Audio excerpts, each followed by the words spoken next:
se whaafeino i atu I lau whaafunga anga I le nei fo I tae au mā lo le folau, alo mai o Tālala Radio Samoa. Ti poti le sefulu ma le tasi tangata Vietnam ona o marijuana I tusa ma le sefulu valu miliona le tau leo ua whaalea ina I leo leo.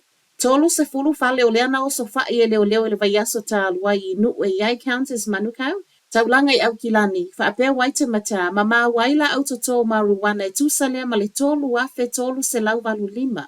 Whaapea I ma le fastful valu kilo kalama o fuala au whaasaina wa mae a wha mamango. Tusa le tau o fuala au whaasaina nei ma le sefulu valu miliona. Ma o leana sai mai ai leo leo le sefulu ma le tasi tangata. O le toatelo I lato nei e whaapea o lo nonofo I New Zealand whaasoli tu la fono. Ma o leo to ti poti umai le immigration a New Zealand. Fai mai ai mana immigration o leo o ese atu ma New Zealand ma o leo fo I watau nuu I Vietnam.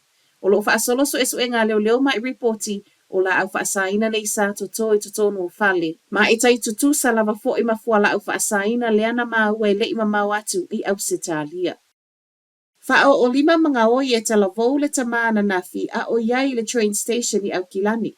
O le train station le nei pui nui papatoe ma e whaapeo le lata I le tulai tasi I le awauli leana whaiai. O whai mai leo leo e tusa ma le sefulu tasi tupulanga tala vou na whaia. Ma e tu ufa atasia tala tae awa mai ava aile fo mai mo tonga fitinga ma o lea fo I wailona a inga le tama o wha manu alia. O lo o wha a wau wha atala noanga wha pia so esu e ngā leo leo I le nei mata upu ma whai mai ai. O lea fo I o le awha o popo ana leo leo nga I no fo anga whai tele nei. Wa umale palota le pule nganu o au kilani masawai o le tausanga muli le nei e whai aitu o ngata Valley Western Springs.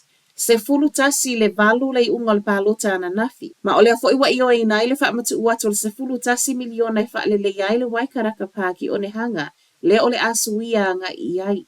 O le nei vai ngā tupe tele o le a wha le ai mōli, wha lau tele le vai ngolo o whai aitu unga, wha apea ma le wha le o whale. Ma o le atu watu le maunga ki tamaki local board le e ngafa ma le paka waikaraka. E le ifai ngō fia le whaasalonga mai o whono tanga le mata upule nei. Ona o le toa tele o lo o mana na o pea e wha a wautu ungona whai e Western Springs, pita ai. Toa tele fo I o lo o malama o lea e ngau. Mai le pule nu o au kilani Wayne Brown, wa tele na watu la fono e sai TI Western Springs, tau ngata. Ma o lo o wha amawina le ngau e tasi miliona. Mo tangata totongi rates o au kilani. Beita I o leana o se fulu lua fo I tu ungata avale le tausanga e mawhai o na whai. O se swinga tele le whai unga o yei nei, a wa o le waivas fulma le 5 tausanga, talu o na whai atu unga nei I Western Springs.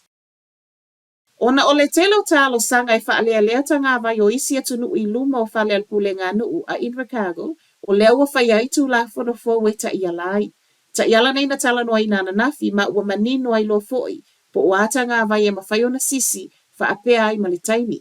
O se whai unga wo I ai le telo talo sanga ma isi tangata nuu na wha talo sanga ina. Le mawhai e wha lea ai tanga vai o atu nuu na soifua mai ai, I aso wha manatu. E ui e iai nisi o sui al pule ngā nuu na te e le nei fuanga peitai, o le ua I o e ina ta I ala fau o lo mia I le reporti se fulu lau pepa. O wha atonunga nei o lo whai mai ei fui e ui o le a wha tanga vai o isi atu nuu, e le ai se tanga vai e mawhai o na maualu ngātu lona sisi ina, na I lo le tanga vai o New Zealand. Matala wha ai u, sa reporti la tamai o tangata o lo wha langolango I benefiti mai lo ai.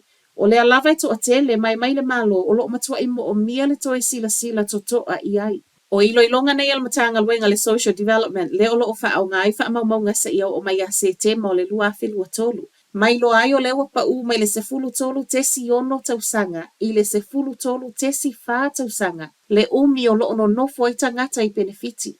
A wha atusa le ile sefulu tesi fitu tausanga na iei le lua fitu. Po o le tausanga muli na tu mai ele national o le olo o ilo aile tu atelo tangata wha lango I benefiti nei. Ma ua mo o mia ile una I o tangata e whai ngā luenga. Saunoanga nei al Minister of Social Development Louise Abston.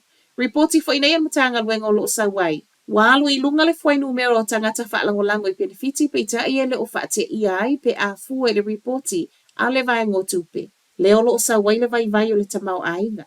A matanga le tausanga na whai ai ele malotu la fono fo, ma wha au popo wha salanga I tangata I le wha maliaina I aingo lo ma wai benefiti, pe ta I o wha maumaunga watoe sau nei tua, wa whai mai ai ma le minister, e mo o mia nisi ta I ala fo wha apele toe wha mamafa o wha salanga.